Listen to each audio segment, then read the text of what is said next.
Still working on the patio renovation, but this is going to be very cool today. Before I reveal it, I have to do these pots. This is a beautiful Japanese willow. I have the bleeding heart. There is a Klondike azalea. There's some just beautiful, gorgeous things here, all getting ready to be part of this little Asian atmospheric area. I can't wait for it to shape up today, even a fountain. So stay tuned and keep a follow so that you can see what it looks like next. Hello everyone, welcome back to Daylight and Daisies. So I have some new plants and some new pots for this little area in the patio. I'm going for like a little Asian style area, seating area, and I thought you might want to follow the journey. I've got my fountain from last year. I haven't even started it up this year yet and cleaned it up, so we're gonna have to clean that. It's on a little table that I got last year. This is a new patio set. It's really pretty. Can't wait to show it to you. This is a bleeding heart that I picked up today at the garden center. So golden heart, bleeding heart. There's a beautiful Japanese pot. There's also another Japanese pot underneath that for something else. I got this terracotta pot that I really like the swipey effect on it. I thought it was really different and it looks so pretty with this Japanese willow. All of these are perennials and shrubs, so they will overwinter just fine out here in Canada. I have Japanese maple that, this poor thing, we had a really bad windstorm the other day and it took a beating, but it's doing great. And if anything, it strengthened its trunk. I also love these little rose kind of flowers. They're so pretty. So these need a little refresh too. This is gonna be gorgeous. I saw this at the garden center and I was so excited. This is Coral Bells. I've never seen it bloom before. So when I saw it bloom, I was like, oh, it's perfect. This I've had, I'm actually turning it into a bonsai tree, but I wanted to let it bloom. So this is Klondike azalea. It's golden, it's just gorgeous. It's gonna bloom all the way through June, and then I will cut it back and kind of put it in a Japanese inspired pot. Then I have another one of my Japanese maples that I got this year. This is a viridis Japanese maple. Hardy. Yes, it can grow in a pot. Pretty excited about that. There is a gardenia. There's a tomato plant, which I think actually I might keep here because I just took all of the extra foliage off of it last night because it was just so fluffy. And although it looks great fluffy, I want it to focus on the flowers and putting out more fruit, because you can see it's got a lot of fruit to work on, and I don't want it just focused on the flowers or the foliage instead. So we got to get that off. Then here is a saucer magnolia. The blooms are done because it was early spring, but I love it and it is going to look gorgeous. We have to pot that up too. So I've got lots of things to pot. There's a couple of other things over here too that I want you to see. Here's my dog. Actually, there's both of them. Misty, Skylar. So I have these rocking chairs from last year. That they're gonna stay for sure because they're very cute and good inspiration for this theme. And then I picked up these today. These I think go with the theme so well. We have the summer wings, deep red, creeping Jenny. These are Goldilocks. I love these. These are all full to part sun. So, and I love the way some of these look. Like this is fuchsia. Here. Let me show you this one. Can you see it? Oh, why isn't it focusing?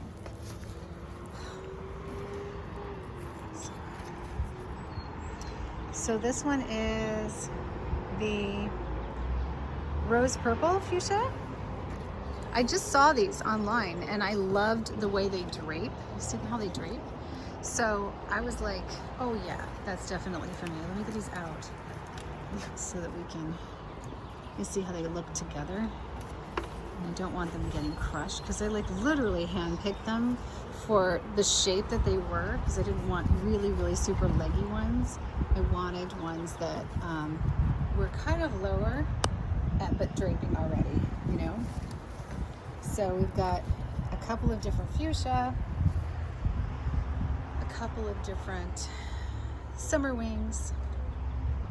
Gorgeous, right? Totally goes with the theme. And then of course I'm obsessed with Creeping Jenny. I love these. They're so nice. I put them in the begonias so you can see them over here. Now this did great through the storm. Like we had a full-on storm, and it was wind, it was rain for 2 days straight, and they are perfect. They were right there getting battered. Hi Skylar, hi baby. You would love to get there, wouldn't you?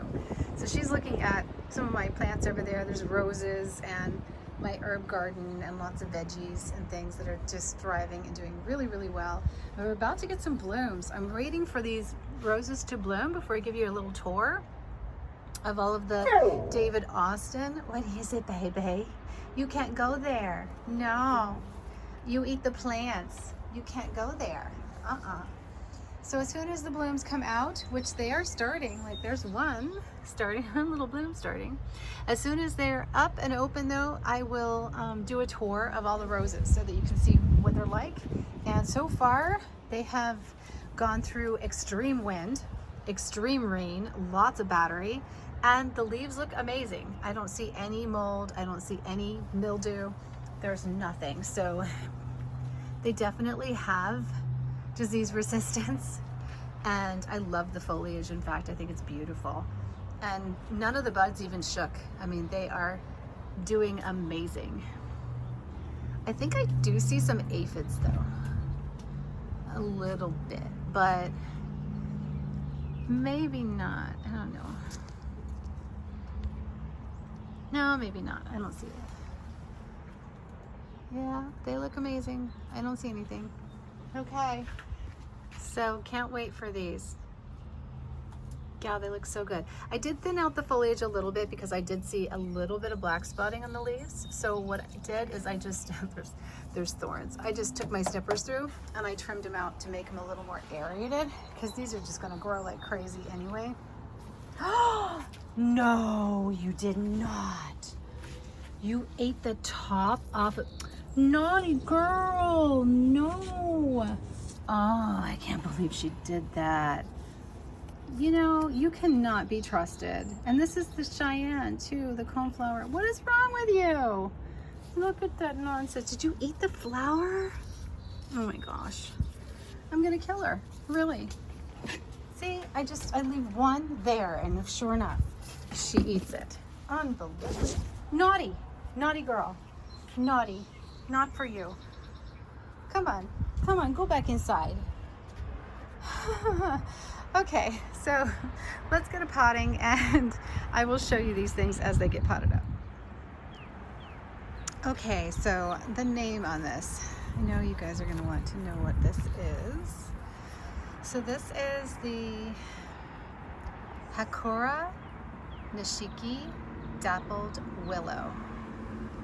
And this one is, it can get high, right? But it can grow in pots.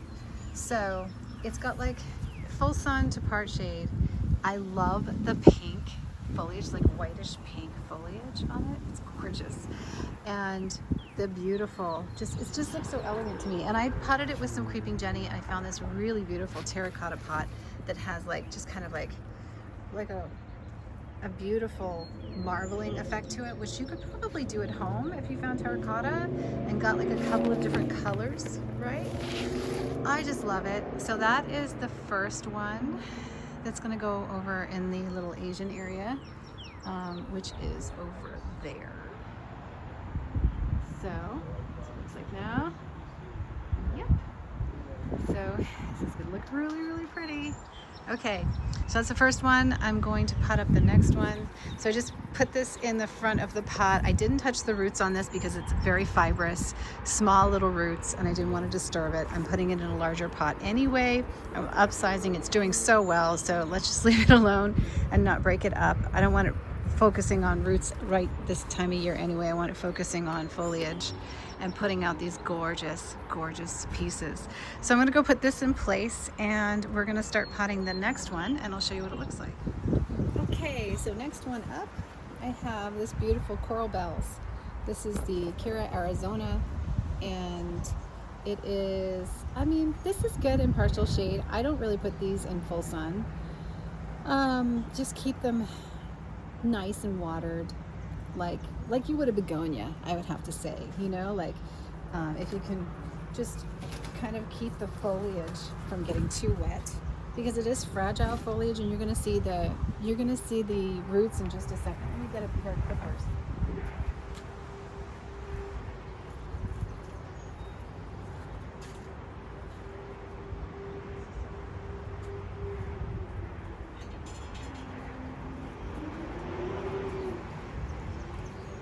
So I was tossing up whether I should put this in a pot or if I should do it in a hanging basket. But I really do want it sitting behind the couch, so I'm thinking not a hanging basket. I think I'm gonna use it for more low-lying area, but still put it in a terracotta. Whether I do this one or I have another one that's kind of like more low-lying that I'm kind of thinking about. I kind of like this. This is nice, but it's a little big for it. But at the same time, this is really big and full. So I think it'll be nice having it big and full like that. I'm looking at my little area of where I've got this. I think this one will be good like that. The only other thing we could do is we could put it in a great big pot and like put a lot of this other stuff around it. But for now, let's just trim off some of the lower foliage. Some of this stuff that's kind of done and really dry, to clean that off. Although this is going to kind of clean up when I get it out of the pot. In the bottom of the pot, we're going to put some cedar mulch. And I'm mixing this beautiful cedar mulch that I got at the garden center with the soil, because even though this will dry out a little bit more quickly, the roots on these, I've seen the roots on these before. They're more fibrous, just like the willow, and they just do better when there's a little more aeration, and it'll keep your soil from getting really hard. I don't like it when the soil gets so hard and dense. So this is potting soil. This is a 434 potting soil with some worm castings in there. I did not add perlite because I'm adding mulch, and I'll show it to you. Let's see, hang on. I love this pot. I got it at the garden center. It's a terracotta pot, but it's like a light colored terracotta, and it's got a beautiful like painted pattern on it that I think is really pretty. So see how it's nice and aerated? We want the soil to be just nice and aerated, so I'm using this mulch. It's not a like really chunky mulch. It's more, the cedar mulch is kind of like flakes, almost like adding sphagnum moss, but not as wet. It's more aerated. And it's going to keep the soil nice and moist. We're going to put it on the top of it too. So give it a nice little bed there. And now let's break this open. So squeeze the pot just to loosen it and loosen some of the dirt. And if any of the roots can be loosened, you can kind of feel that happening, you know, when you're doing it this way. Should come right out. Yep. So see the roots? See what I mean? How they're like little fibrous roots. This looks very much like begonia roots, right? Or like interior tropical plant roots. So when you're dealing with this outside, you can see this is thriving right now. It's not wilted, and this is not heavily wet. So these roots being so thin, it's just kind of like damp. It's like cool to the touch. We want that. We want aeration. We don't want like hard, clunky soil. We want this to be, see how nice this is? Now I don't want to disturb it too much because it's going in a bigger pot so it can stretch out, and I don't want the blooms to stop blooming. So we're just gonna give it a nice pocket in there. It's not root bound, so I don't really need to do a lot to disturb the roots. I am gonna trim off, like I said, some of these little odds and ends right near the base, you know? Figure out where we're going to pot it. I'm not going to put anything else with this because it's one of those like begonia-esque kind of plants, and it will just fill out, you know. And now let's put some more mulch and soil together.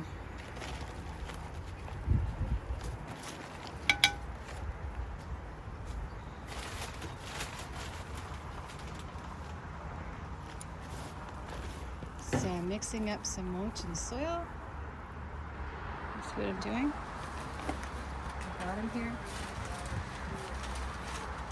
So my soil is very rich, almost dense. It doesn't have perlite in it. And that's why I'm adding this mulch to get the beautiful soil. We're going to see how that does. Just again, not really disturbing the roots, but I am going to pack it in nice and snug because we want aeration, but we also don't want air pockets, because that could create root rot where there's too much air, there's too little air, not enough air. Remember, water holds oxygen. So the idea isn't that you're watering. The idea is that you're getting oxygen to the roots through the water. So it's more of a distribution center. So it's not that we want to like overwater anything. We want it to remain that nice, cool, moist, beautiful, aerated type of feel for this plant. So we need drainage on the bottom. I'm using terracotta because it does not really, it kind of like regulates you a little bit. Now, as far as overwintering, I may have to put this in my greenhouse to overwinter because it's in terracotta and the pot's not huge. So I probably will do that just so that I don't test the boundaries, and I don't need to test the boundaries because I have room in my little greenhouse here on the patio. So this would be one that would go into the greenhouse until it's really established and in a larger pot. So maybe years down the road, I might be able to leave it out. But for right now, just to be safe, it's gonna be out and enjoying the partial shade in my little Japanese area, and then it's gonna go into the greenhouse after that.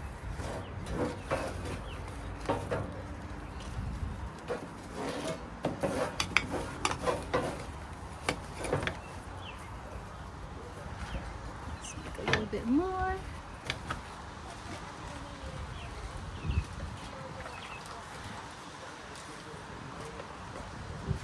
So this is what the mulch looks like. See how nice that is? It reminds me of sphagnum moss, but it's just mulch. I love it. It's a natural cedar, and I can use it on tropicals. I can use it over the tops, It's so nice and moist just out of the bag. It's lovely. Put in worm castings with it, Even some slow release bloom food is good with it. So I'm mixing in half and half soil and mulch. Not worrying about the food yet because I'm going to be putting slow release fertilizer on the exterior plants, and then the fertilizer I use inside I use in the water. So isn't that great? So nice. So we're going to just pack this in. So now, because this is heavy mulch in the soil, we don't really need to mulch the top because it's pretty mulchy, being 50-50, but it's up to you. You can throw some more on the top if you want. So over the next couple weeks, you can see how this one's doing and experiment through me, because I definitely don't just pot things. I kind of think ahead as far as how I want them to grow and what I think should be happening with the plant. I got my root base kind of up there in the mulch too, so that it's not covered. Beautiful, look at that, it's gorgeous. All right, so pretty. Oh my goodness. I try to save the pots and reuse them for stuff, but I don't really know what for. Where is the, okay, coral bells. So just coral bells is going into this pot. I'm not going to put anything else. And again, this is partial sun. It's good for attracting butterflies. You'll like that. Well draining soil, sand or loam moist. And that's exactly what I created, is that really well draining soil, aerated soil. May through July is when you're going to see this beautiful foliage and blooms, and then it's going to keep that nice warm color as we go into the cooler weather, but it also will overwinter. But again, I'm going to put this one, it's a perennial, but I'm going to put this one in my little greenhouse in the winter, just so that it's sheltered from harsh wind. And, you know, and you cut it back too. You'll see it when we get closer through the summer, what we do with the foliage and stuff. But also, you don't want to burn the foliage because it's so beautiful and fragile. It really reminds me of an outdoor begonia, right? Like a begonia because of the fragileness of it. Anyway, let's put this in place and we'll get started on the next one. So this is me creating this nice loomy soil for these beautiful flowering plants that have very fibrous roots. This is going to keep them really nice and luminous. I'm going to put some potting soil in here. This is very rich. A little worm castings in it. Sure to put the compost in there, and this is what we want. We want this beautiful loomy soil. I'm just going to store it in here.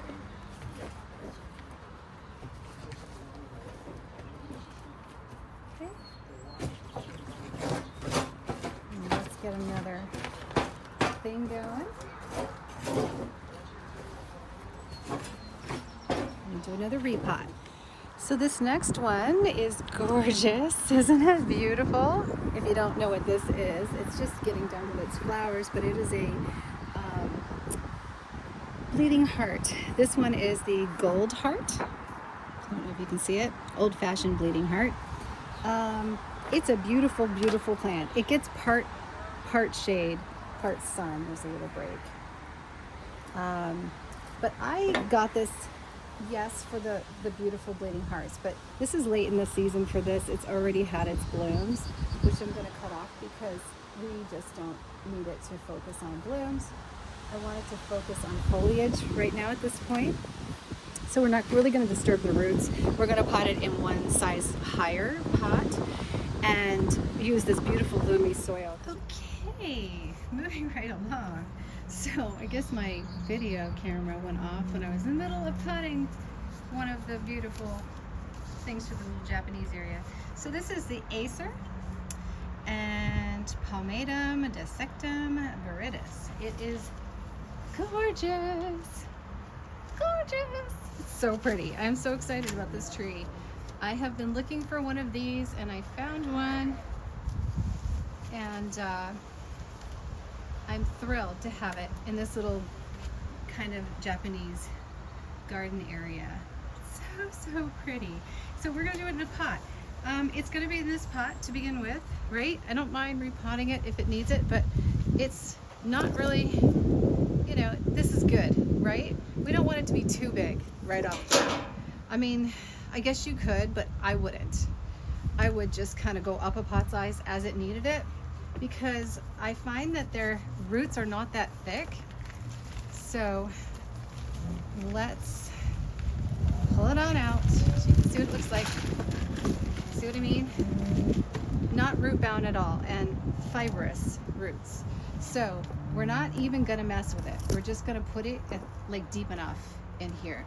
Like you can see, even there's not even enough rooting in this one, because they grow so slow, for it to hang on to the soil. So it's not even like really needing repotting, but I want to get it potted into something nice that it can grow in for a while.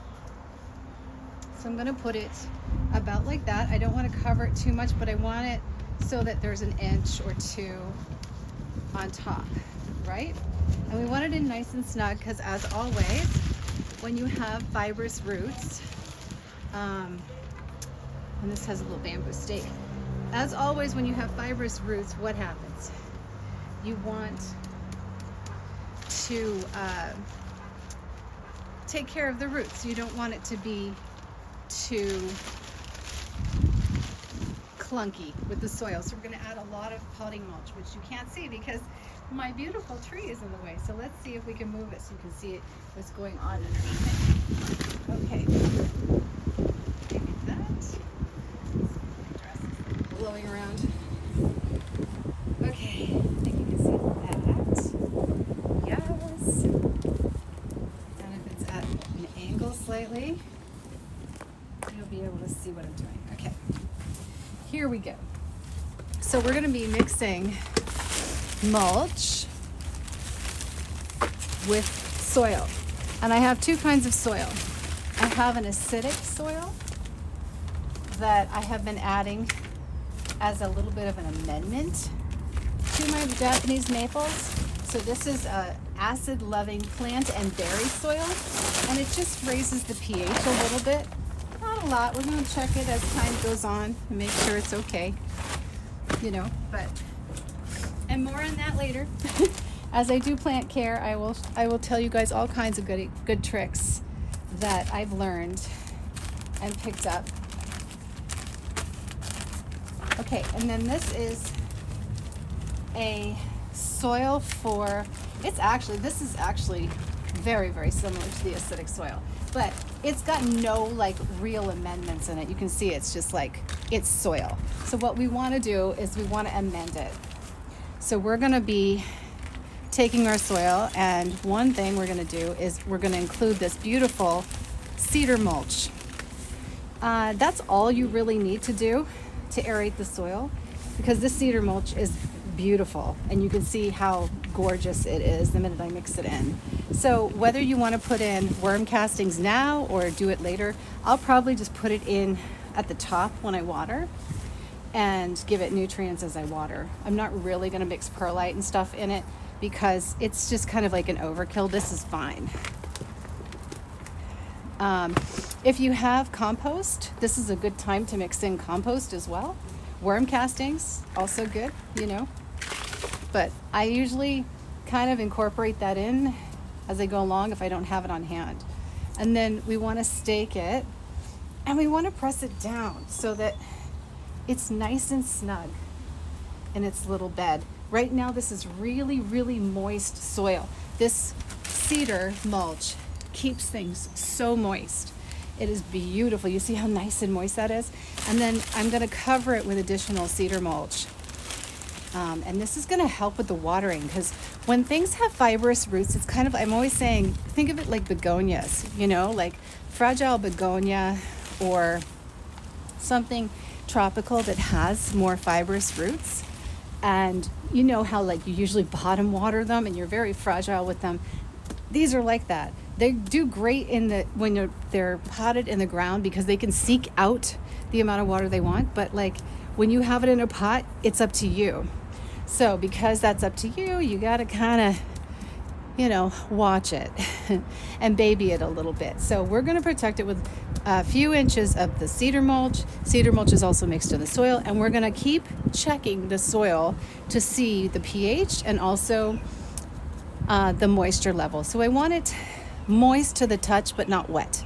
So there's lots of drainage on the bottom, and that's where we need to be. You know, if you see the leaves kind of wilty, that's different. It's hard to tell with these though because of the kind of leaves they are, right? Because they're already pretty like droopy, weepy willow kind of esque.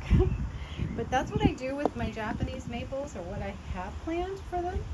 And it's looking good over there.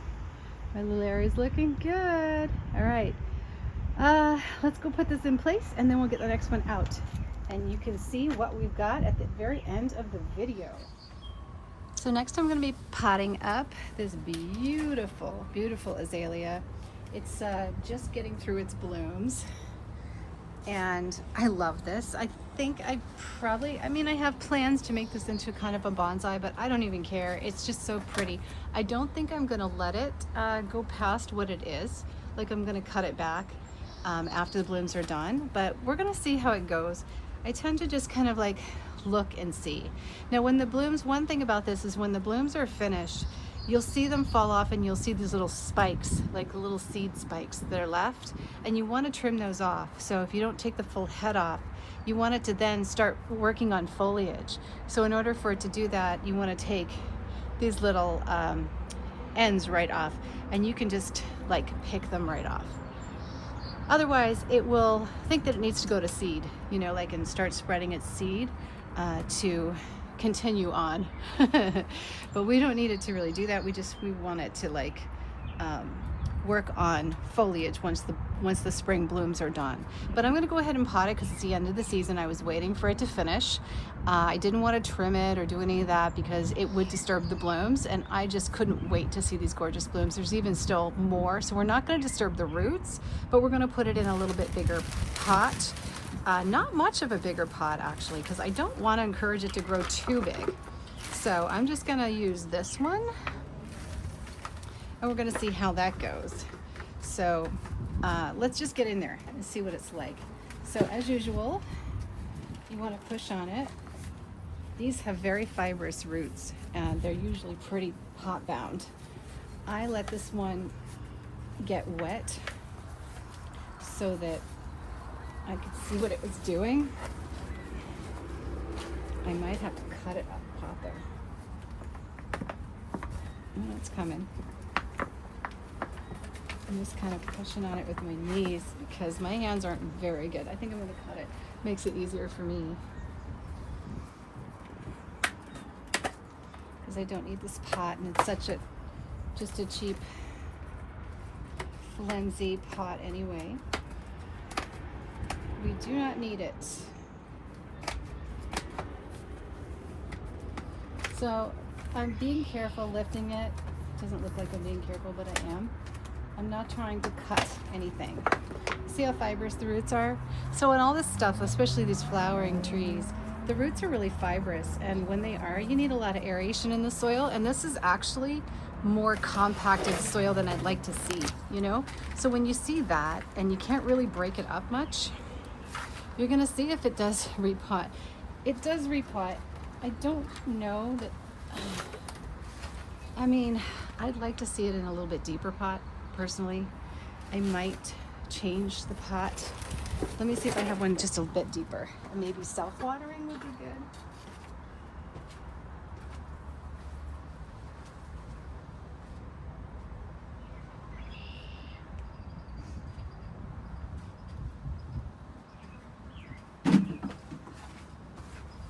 I do. So I have one that's deeper and self-watering, but I think I've got to put the holes in it because I don't see the drain. Oh, there they are. Now they're in it. Okay, they're good. So let's put mulch on the bottom.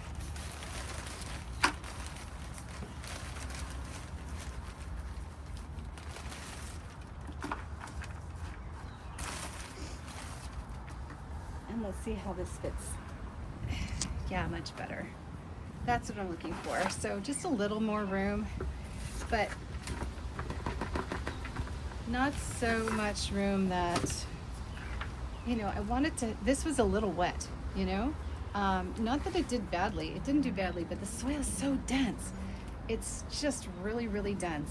So we're gonna put some really nice aerated soil around it. So let's get this pot and let's make that nice aerated mix that I normally make.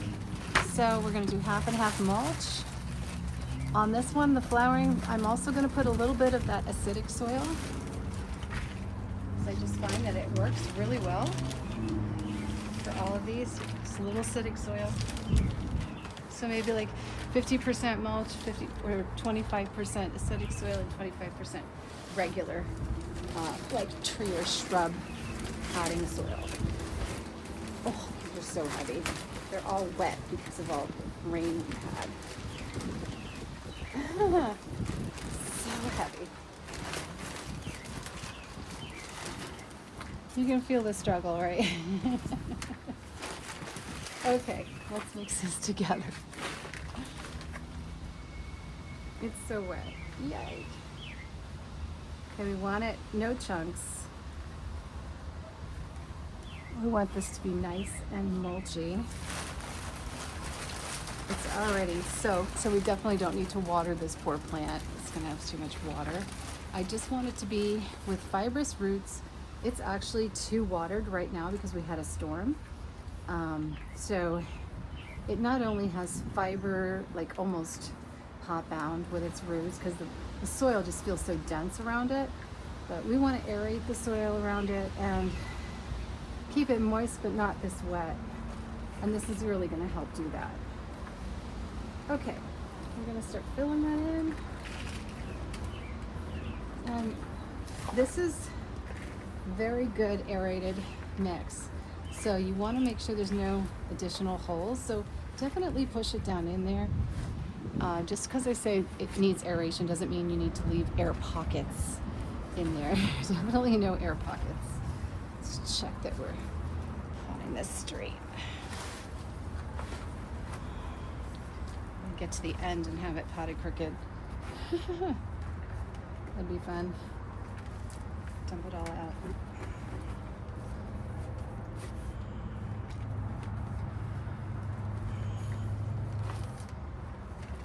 Oh, these blooms are so pretty.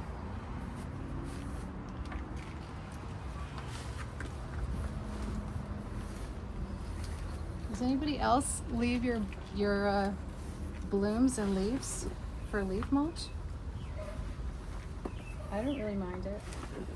I haven't noticed any problem actually. I feel like it works pretty well. Okay, so I'm going to clear the base. I don't want too much moisture getting around my base. And I probably want to cut some of this foliage out down on the bottom here so I can see better what's going on with my tree.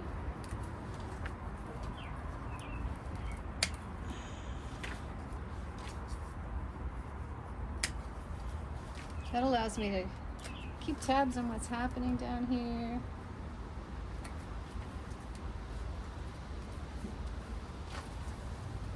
I like it better anyway when it's cleaner at the bottom. I feel like these little suckers don't need to be there. You might be able to propagate them, but I don't really need to, so just cut them. See, they look kind of like you could stick them in some soil. Yeah. So just trimming that out. Looks like you would if you were doing a bonsai tree. Cut some of these off. I actually like to look at the lower branches. I like the look of it when there's not little straggly pieces. So those can come off.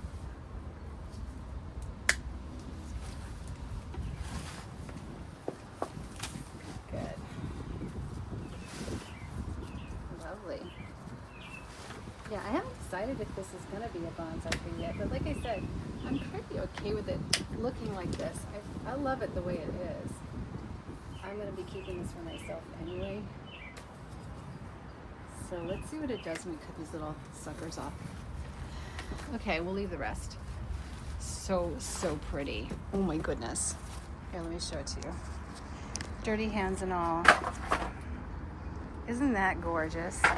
So see, I have a self-watering pot so I can keep track of it. It can drain, and I'm not going to overwater it. I'm going to put a meter in it and just kind of drip water it, keep it nice and moist and steady.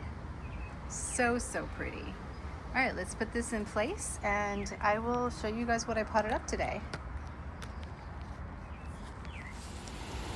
So here's the final project. I am so excited by how this turned out. I couldn't be any more thrilled with this little nook on the side of my back balcony with this like Asian kind of theme. I think these beautiful flowers and all of the trees and shrubs, they're gonna overwinter pretty much just fine. Some of them may be wrapped a little bit in my greenhouse, but for the most part, this is just the cutest little spot. And I know I am gonna really enjoy having my morning coffee here and just hanging out with the flowers and all of these beautiful shrubs and things like that. It's going to be nice seeing them change as well, because most of the things here will go right into fall and cozy up as we go into, like, you know, the winter season. And then it'll look kind of nice. It won't look so bare out here in winter even, you know, because it's right outside the window. Have a great day, guys. Thanks so much for sticking with me through this video. I hope you learned something and maybe got some inspiration to do some stuff for yourself. As I change up things and just kind of add things, I will jump back on and show you guys more of what I have going on.